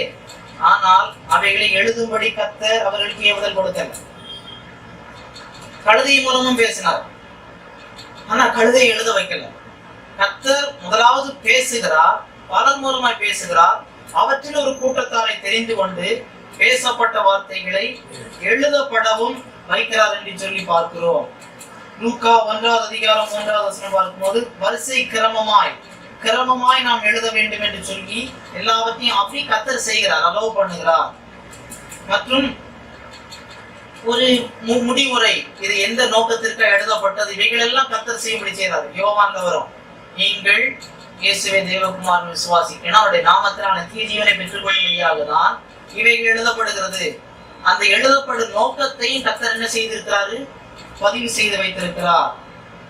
சொல்லப்படுகிற வார்த்தைகளும் அந்த அப்படியே வார்த்தை, இயேசு சொன்ன வார்த்தைகள், தேவன் அவர்களுக்கு கொடுத்த வார்த்தைகள் போல் சொல்லுவார். நான் அல்ல, கர்த்தரே சொல்லுகிறதாவது. அந்த வார்த்தைகள் எல்லாம் பதிவு செய்யும்படி கர்த்தர் செய்திருக்கிறாரு. அப்போ மனிதர்களை கொண்டு இப்படி செய்யும் போது அவங்களுடைய குணநலன்களை கர்த்தர் பயன்படுத்தி இருக்கிறாரு. அவளுடைய தேசம், அவளுடைய மத நம்பிக்கைகள், மற்ற கல்ச்சர், முக்காடு போடுவது, திருமண காரியங்கள், இவைகள் எல்லாம் அவங்க பிரச்சனைகள் தெரியும். கர்த்தர் இவைகள் இந்த பிரச்சனைகள் மூலம் அவங்க நடத்தி அதன் மூலம் எழுத வைக்கிறார். இதை கர்த்தர் அவர்களை பக்குவப்படுத்தி சோஸ் பண்ணி செய்தார்கள் பார்க்கலாம். இது இப்ப நமக்கு இது கொடுப்பார் என்று நாம் நினைக்க கூடாது. இது முடிந்து போய்விட்டது. இது உலகம் தோன்றுவதற்கு முன்பே கர்த்தருக்கு இருந்த திட்டம். கர்த்தர் சரியான நபர்களை தெரிந்தெடுத்து இவைகளை நிறைவேற்றுவதற்கு, இவைகளை பயன்படுத்துவதற்கு கர்த்தர் செய்து இன்றைக்கு நமக்கு இவைகள் வந்திருக்கிறது. இந்த நாட்களிலே நாம் இதை எப்படி புரிந்து கொள்ள வேண்டும். இது கர்த்தர் அன்றைக்கு செய்திருக்கிறார். இப்படி இவ்வளவு 40 பேர், முதல் புத்தகத்துக்கும் கடைசி புத்தகத்துக்கும் 1500 வருஷம் இடைவெளி.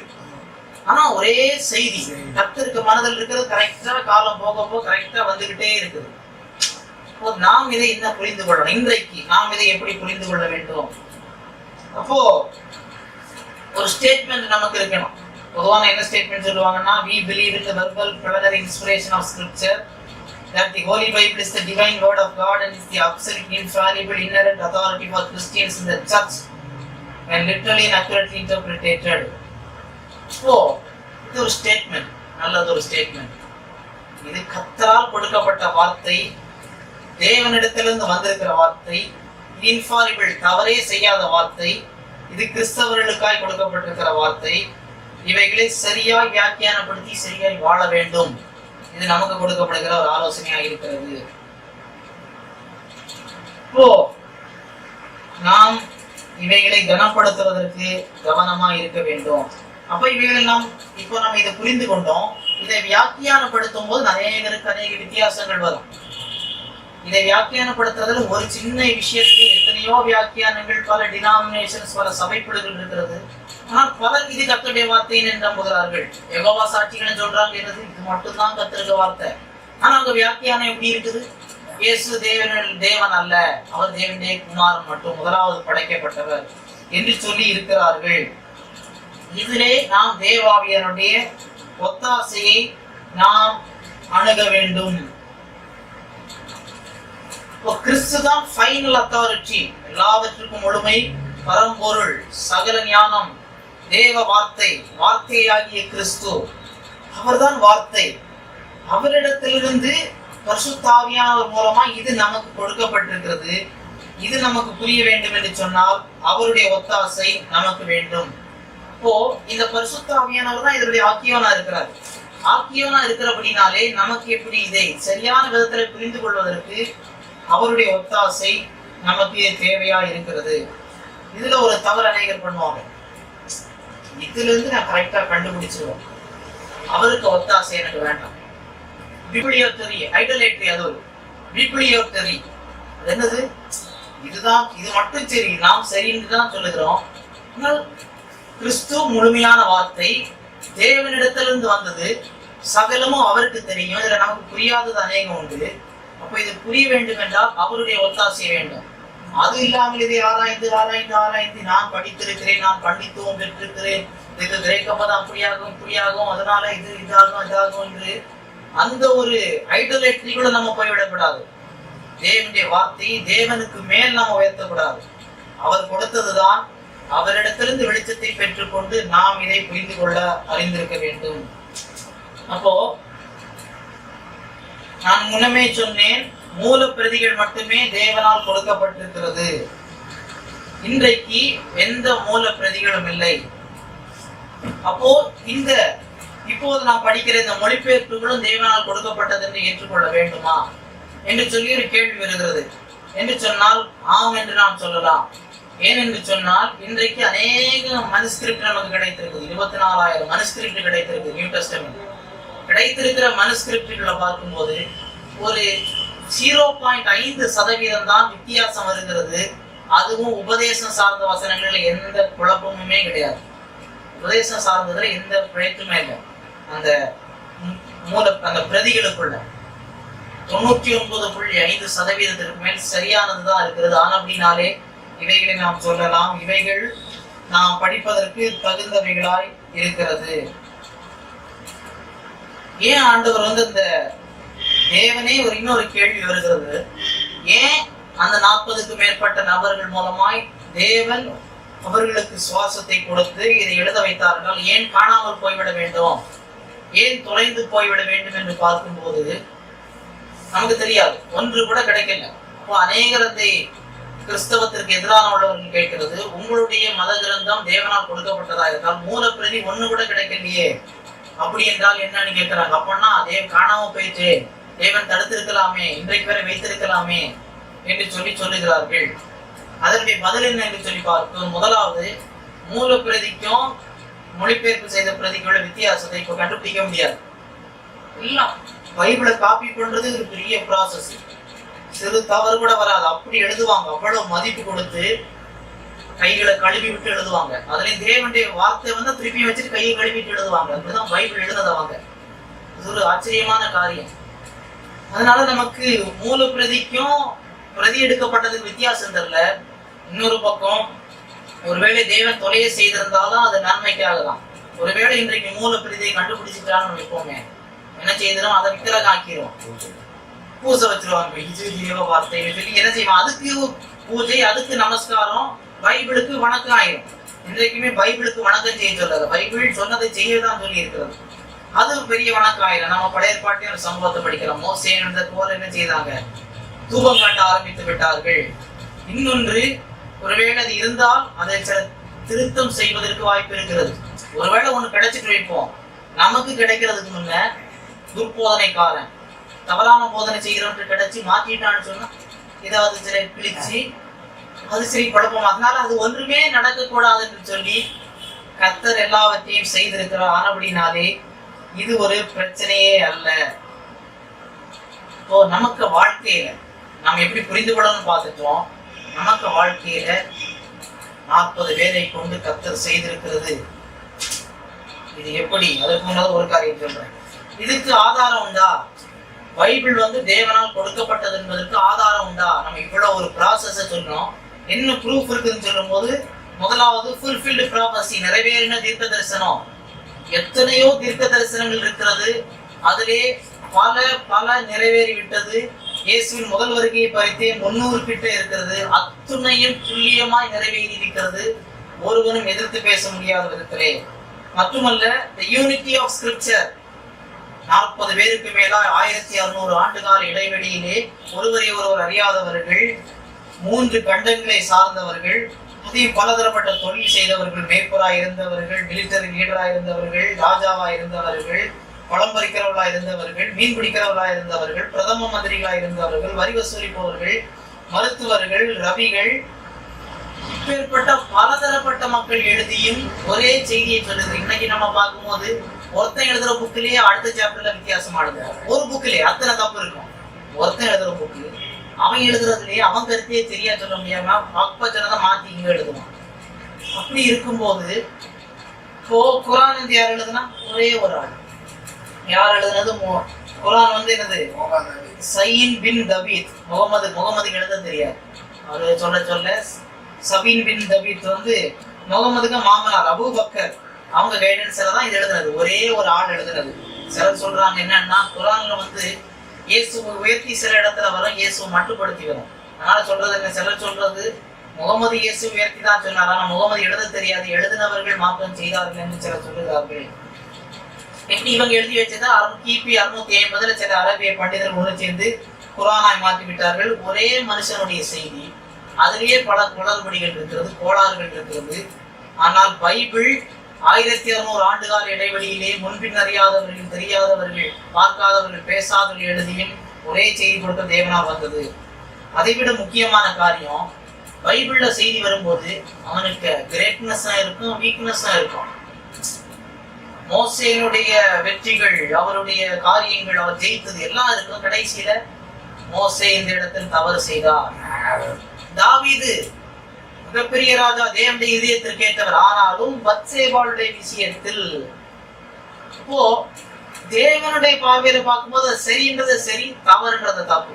சரி, இப்போ பவுல் எழுதும் போதே, பேதுரு எழுதும் போதே, இவங்க எழுதும் போது என்னது, நற்செய்தி நூலாசிரியர்கள் மத்தேயு எழுதும் போது, இவங்கெல்லாம் எழுதும் போது அப்போஸ்தலர்கள் செய்த தப்பு எழுதி இருக்கிறாங்க. எல்லாரும் இயேசுவை விட்டு ஓடி போனார்கள். பேதுரு மறுதலித்தான், சபித்தான், சத்தியம் பண்ண தொடங்கினான். பேதுரு நினைச்சா, என்னது, என்ன பற்றி நீ இப்படி எழுதக்கூடாது, நான் தான் சீஃப்னு சொல்லி என்ன செய்யணும், இவ்வளவு மனசுல தோன்றி இருக்கலாம். ஆனா கர்த்தர் அதெல்லாம் விடல. எது சரியோ கரெக்டாய் அவைகள் வந்திருக்கிறது. 4வது, அகழ்வாராய்ச்சியிலே பைபிள் சத்தியம் என்று நிரூபிக்கப்பட்டிருக்கிறது. 947 கும்ரான் ஸ்க்ரோல் கண்டுபிடிச்சாங்க, தோல் சொல். இப்ப எல்லாம் சொன்னா பைபிள் இன்றைக்கு கான்ட்ரடிக்டரி புத்தகம் என்று உலகம் முழுவதும் தெரிய போது நம்ம ஆச்சரியத்தோட தேடி தேடி பார்த்தா நம்ம கையில இருக்கிற அதே எழுத்துதான் பழைய மூலச்சொல்லையும் இருக்குது. இவன் நினைச்சா இதுக்கு அதுக்கு நிறைய வித்தியாசம் இருக்கும், இதோட பைபிள் அவுட்டு நிரூபிக்கிறான்னு பார்த்தா அவைகள் வலு சேர்க்கிறதாய் இருக்கிறது. நம்முடைய வாழ்க்கைக்கு இவற்றுடைய பிரயோஜனம் என்ன? முதலாவது, எல்லாத்தையும் விட பிரயோஜனம் வேத வாக்கியங்கள் இயேசுவை பற்றி சொல்லுங்கள். ஆதியாக முதல் வெளிப்படுத்துவது கிறிஸ்டோசென்ட்ரிக், கிறிஸ்துவே கர்த்தருடைய வார்த்தையின் மையம். அதை நாம் முதலாவது அறிந்து கொள்ள. நமக்கு ஏதோ டாக்டரினல் டிஃபரன்ஸ், நமக்கு பட்டம் தெரியணும், இதுல இருந்து அறிவு வாங்கணும், இதற்கல்ல. இயேசுவே இவற்றின் மையம். இயேசு சொல்ல, வேத வாக்கியங்களை ஆராய்ந்து பாருங்கள், அவைகளால் நித்திய ஜீவன் உண்டு என்று எண்ணுகிறீர்களே, என்னை குறித்து சாட்சி கொடுக்கிறவைகள் இவைகளே. யோவான் 5:39. லூக்கா 24:27 இவைகள் எல்லாம் தீர்க்கதரிசியின் ஆகமங்களிலும் சங்கீதங்களிலும் நியாயப்பிரமாணத்திலும் என்னை தன்னை குறித்து எழுதியிருக்கிறவர்கள் இயேசு விவரித்தார் என்று சொல்லி நாம் பார்க்க வேண்டும். மட்டுமல்ல, நாம் என்ன செய்ய வேண்டும்? 2 தீமோத்தேயு 2:15 படி வேத வசனை பகுத்து போதிக்க வேண்டும். ஏதோ நமக்கு கண்ட வாக்குல போதிக்க கூடாது. கர்த்தர் எழுதி கொடுத்த புத்தகம். ஏதோ எனக்கு இஷ்டமான போல ஒரு பிரசன்னம் பண்ணணும்னு சொன்னா கண்ணை மூடிட்டு கர்த்தாவை சொல்லு கேட்கிறேன், நீ என்னது காற்றையும் காண மாட்டி வயலையும் மழையும் காண மாட்டி இப்போ புரண்டு வருன்றது போல பேசக்கூடாது. ஒரு செய்தின்னா ஒரு வாரமா ஜனத்துக்கு கொடுக்கணும், ப்ரிப்பேர் பண்ணணும். இது கர்த்தருடைய வார்த்தை. எல்லாரும் செய்த தேவையில்லாம பேசக்கூடாது. திருக்குறளுக்கான என்ன சொல்ல வருதோ சொல்ல வேண்டும் என்று பேச வேண்டும். இதற்குள்ள இருக்கிற கருத்தை எடுக்கணும். நம்ம ஒரு கருத்தை கொண்டு புகுத்த கூடாது. சிலர் செய்வாங்க, சபையில என்ன செய்வாங்கன்னா, இன்னைக்கு பிரசங்க தெரியும் குத்து கொடுக்கணும், நேரா குத்துனா இடி கொடுத்துருவான். அப்போ பைபிள் ஒரு வசனத்தை படிச்சு இந்த வசனத்தை வச்சு அவனுக்கு ஒரு குத்து கொடுக்கறது. அது கர்த்தருக்கு கோபம் மூட்டுங்கிறதால கர்த்தர் இதுக்காக கொடுத்தாரு, இவனுக்கு கோபத்தை காணிக்கிறதுக்கு இதை பயன்படுத்துறது. இது என்ன சொல்லுதுன்னு பார்க்கணுமே ஒழிய என் கருத்தை இதுல புகுத்த கூடாது. நான் நம்புறது எது வேணுமாலும் பைபிள் வச்சு ப்ரூவ் பண்ணலாம். விபச்சாரம் செய்யணும் ப்ரூவ் பண்ணலாம், செய்யணும்னு நினைச்சா அதங்க அப்படி சொல்லுதுக்கு எப்படி சொல்லுதுன்னு சொல்லலாம். அந்த பாவத்தை நாம் செய்யக்கூடாது. எல்லாவற்றுக்கும் மேல் பரிசுத்த ஆவியானவருடைய துணையை நாம் நாட வேண்டும். பரிசுத்த ஆவியானவருடைய துணை இவைகள் எல்லாம் தேவாவியால் கொடுக்கப்பட்டது. ஆண்டவரே எனக்கு புரிய வைக்க வேண்டும், இந்த வசனத்தை சொல்லித்தர வேண்டும் என்று சொல்லி நாம் புரிய வேண்டும். மத்தேயு 22:29 சொல்லுகிறது, பரிசுத்த ஆவியான சகல சத்தியங்களை போதிப்பார், நமக்கு உணர்த்துவார், சகல சத்தியத்தை நடத்துவார், சரியாக்குவார் என்று சொல்லி. அது மட்டுமல்ல, தேவனுடைய வார்த்தை அதிகாரப்பூர்வமானது. ஒரு விளக்கம் வருது, இது இப்படி சொல்லுது, ஆணுக்கு ஆணுக்கும் கல்யாணம் பண்ணலான்னு சமுதாயம் சொல்லுது. பைபிள் என்ன சொல்லுது? இது மிகப்பெரிய பாவம். அப்போ ஒரு பிரச்சனை, தேசத்துல ஒரு பிரச்சனை வருது. அப்போ பைபிள் இதுக்கு என்ன சொல்லுது? அது என்ன, நம்ம என்ன செய்யணும்? கேட்கணும். அவன் என்ன சொல்லுகிறான்? தேசம் இப்படி சொல்லுது, ஒரு நாடு சுவிசேஷம் சொல்றது தடை சொன்னால் நம்ம என்ன செய்யணும்? இல்லை, நான் கீழ்ப்படிய மாட்டேன், தேவனுடைய வார்த்தை சொல்லுகிறதற்கு கீழ்ப்படிவேன் என்று சொல்லி இருக்க வேண்டும்.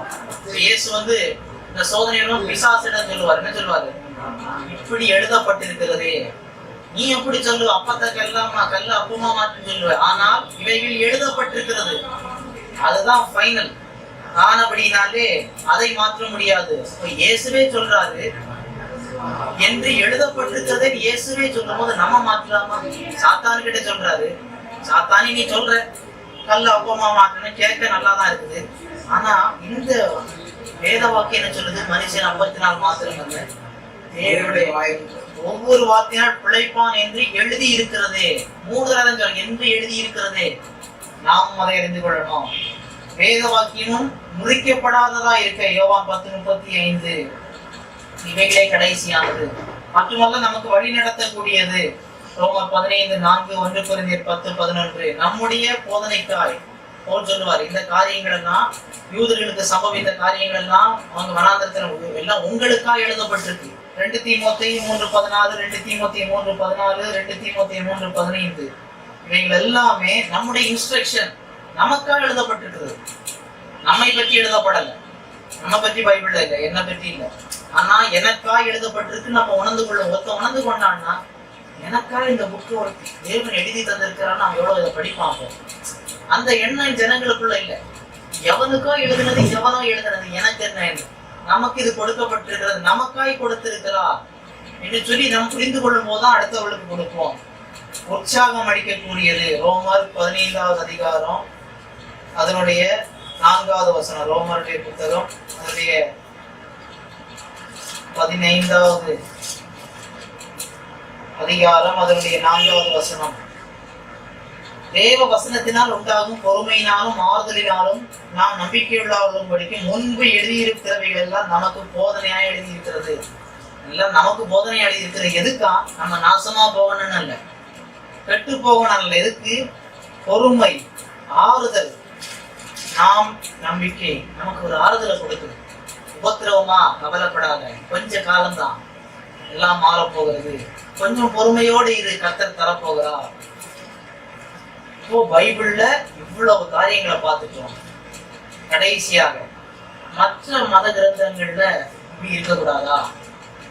சரிதான், பைபிள்ல இதெல்லாம் இருக்குது, தீர்க்க தரிசனங்கள் நிறைவேறி இருக்குது, அகழ்வாராய்ச்சியில நிரூபிக்க முடியும், ஒரே செய்தியாய் காணப்படுகிறது, வாழ்வை மாற்றக்கூடியதா இருக்கிறது.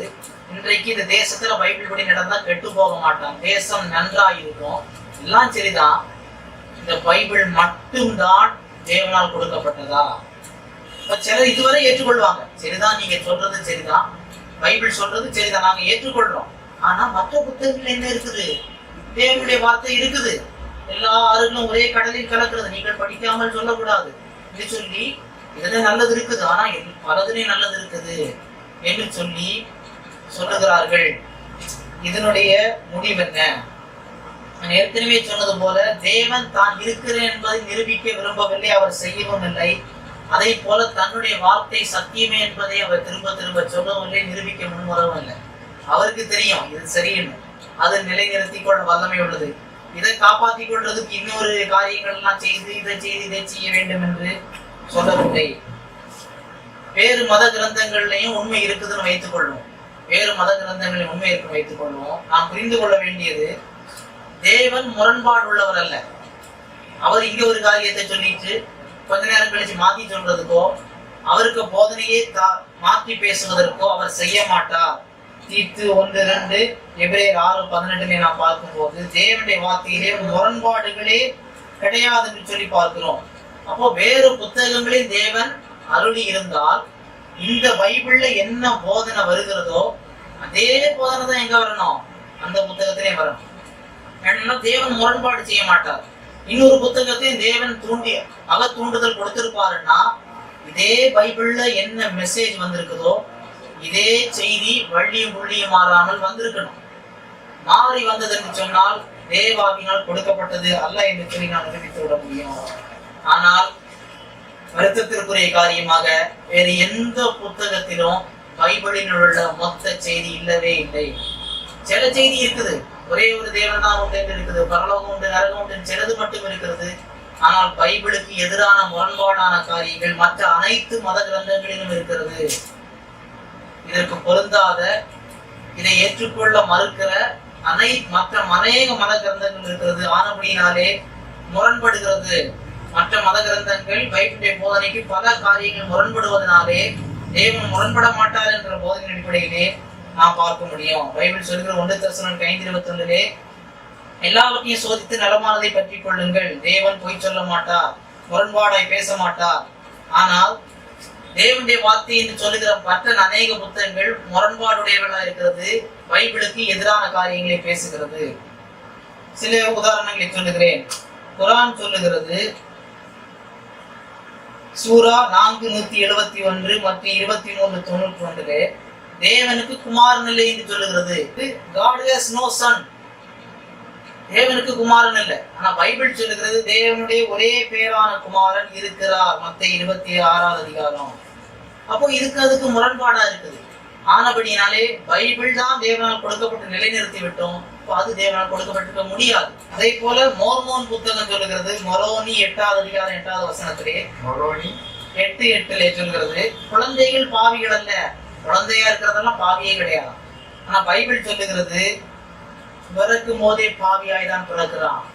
போதனை வேறுபடுது. அப்போ பைபிளை தேவன் கொடுத்திருக்கிறார், அப்போ பைபிளுக்கு விரோதமான போதனை இருக்குது. அப்ப அதை தேவன் கொடுத்தா தேவன் முரண்பாடு பேசுறார் அர்த்தம் ஆகும், வாய்ப்பே இல்லை. அவைகளிலேயே கான்ட்ரடிக்ஷன் காணப்படுகிறது.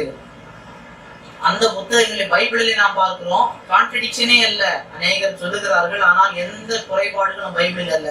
ஆனா மற்ற மத கிரந்தங்களிலே அநேக குறைபாடுகள் காணப்படுகிறது.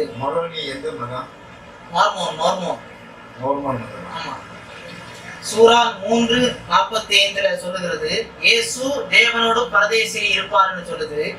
3:45. இன்னொன்னு சூரா 21:98 சொல்லுது, இயேசு கிறிஸ்து தேவனால் வணங்கப்படுகிறபடினாலே நரகத்தில் இருப்பார்னு சொல்லுது.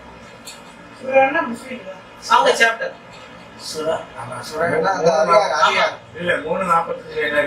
இயேசு அல்லாஹ்வோடு இருப்பார் எப்போதும்.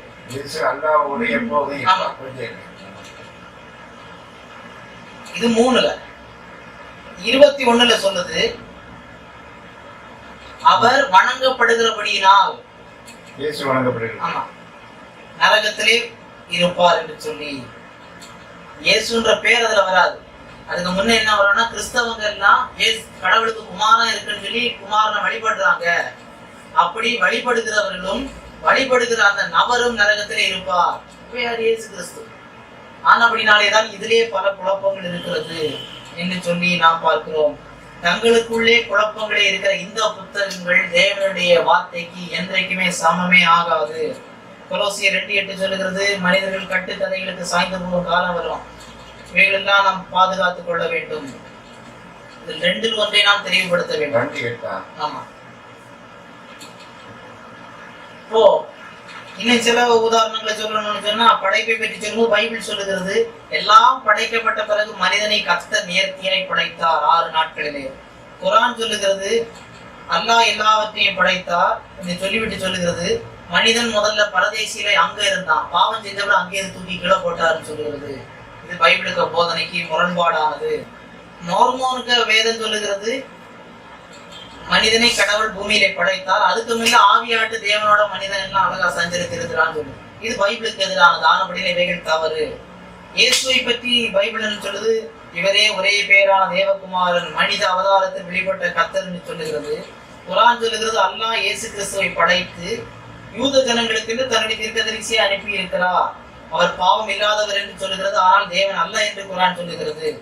மோர்மோன் ஸ்கிரிப்சர் சொல்லுகிறது, இயேசு கிறிஸ்து சாத்தானுக்கு மூத்த அண்ணனா, ஆனபடியினாலே அவர்களுக்கு அடி வந்ததாம். இது மோர்மோன் இருக்க வேதம். இயேசுவை பற்றி பாவத்தையும் ரட்சிப்பையும் பற்றி பைபிள் சொல்லும் போது எல்லாரும் பாவம் செய்து கெட்டு போனார்கள், ரட்சிப்பு இயேசுவின் மூலமாய் மட்டும் வருகிறது. குர்ஆன் சொல்லுகிறது, குர்ஆனுக்கு கீழ்ப்படிந்து இஸ்லாமுடைய 5 தூண்களை கடைபிடித்தால் மட்டும்தான் பரலோகம் போக வாய்ப்புண்டு, அதுவும் கேரண்டி கிடையாது. மோர்மோன் புத்தகம் சொல்லுகிறது, தேவனுடைய பிளான் தான் பாவம், ஏனென்று சொன்னால் தேவன் எல்லாத்தையும் என்ஜாய் பண்ண வேண்டுமா என்று சொல்லி மோர்மோன் புத்தகத்தில் கடைசியாக மரணத்திற்கு பின் வாழ்க்கையை பற்றி பைபிள் சொல்லுகிறது, பரலோகம் பாதாளம் 1-2 மட்டுமே, பரலோகம் போவதற்கு இயேசு மட்டுமே வெளி. குர்ஆன் சொல்லுகிறது, குர்ஆன் சொல்லுவதாவது எல்லாரும் குர்ஆனை படிக்க வேண்டும், அல்லாஹ்வை கேட்க வேண்டும், என்றாலும் அவர்கள் நியாய தீர்ப்பு நாட்களிலே தராசிலே நிறுத்தப்பட்டு நீதி கூடியிருந்தால் மட்டும் பிழைப்பார்கள் என்று சொல்லுகிறது. ஆனால் யாருக்கு மட்டும் கேரண்டி என்று சொன்னால், ஜிகாதிலே புனித போரில் நீ செத்து போனா உடனே உனக்கு பரலோகம். மோர்மோன் சொல்லுகிறது, செத்து போன பிறகு சுவிசேஷம் கேட்பதற்கு 2வது வாய்ப்பு கொடுக்கப்படுமா, பரலோகத்துல 3 லெவல் இருக்குமா, முதல்ல கேட்கிறவங்க ஃபர்ஸ்ட் லெவல்ல போவார்களா. ஆனபடினாலே பைபிள் மட்டுமே தேவனால் கொடுக்கப்பட்டிருக்கிற வார்த்தை, இதற்கு கீழ்ப்படுகிறவன் பிழைப்பான். இயேசு சொன்னார் யோவான் 17:17, உங்களுடைய சத்தியத்தினால் என்னுடைய பரிசுத்தமாக்கும், உங்களுடைய வசனமே சத்தியம். பிலாத்து கேட்டான், சத்தியமாவது என்ன? ஆனா அதுக்கு பதிலை பெறுவதற்கு அவனுக்கு பொறுமை இல்லாமல் போனது, ரட்சிப்பை இழந்து போனான். இன்றைக்கு அநேகர் இழந்து போகிறார்கள். இந்த உணர்வை நாம் பெற்றுக்கொள்வோம், அடுத்தவர்கள் பெற்றுக்கொள்ள உதவி செய்வோம். கர்த்தர் தாமே ஆசீர்வதிப்பார்.